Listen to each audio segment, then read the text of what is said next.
হাসিনার কিছু হলে চলবে আগুন ঘরে ঘরে।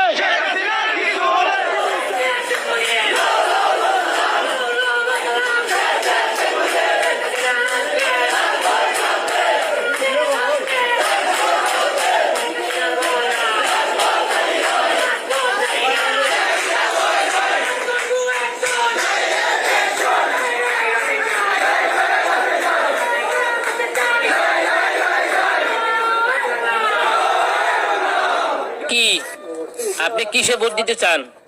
ভোট কেন্দ্রেই তো যাবো না। কেন যাবেন না ভোট কেন্দ্রে?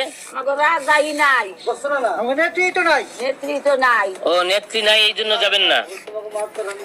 আমাকে শেখ হাসিনাই নাই, আর আমরা ভোট কেন্দ্রে যেয়ে ভোট দেবো নাকি?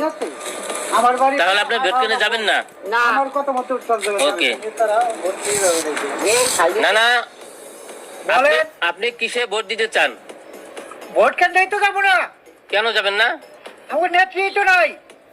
ও এই কারণে। হ্যাঁ, সবাই বুঝতে পেরেছে যে শেখ হাসিনাকে তাড়ানো হয়েছে। আসলে শেখ হাসিনা কিন্তু লুটপাট করে নাই। লুটপাট করলেও তার কিছু এমপি মন্ত্রী করছে, সে কিন্তু করে নাই। আজকে আপনার দেশের উন্নয়ন, সবচাইতে বড় উন্নয়ন হতেছে বাংলাদেশে যে আপনি মসজিদ দিছে, মডেল মসজিদ আপনি বাংলাদেশে না, আপনি বিশ্বের দেখেন বৃহত্তম একটি ঘটনা। এইরকম মসজিদ কেউ দিতে পারে না। মনে করেন 22 টাকা চাঁদা দেওয়া লাগে না, যে এই সরকার গেছে যাওয়ার মনে করেন 15 দিন পরে চাঁদা শুরু হয়ে গেছে। এক লোক আইসে রোড পরিষ্কার করছে, রোডে চাঁদা দেওয়া আমি বলছি দিব না, আমাকে বলছে যে আর এই জায়গায় থাকলে চাঁদা দিতে হবে।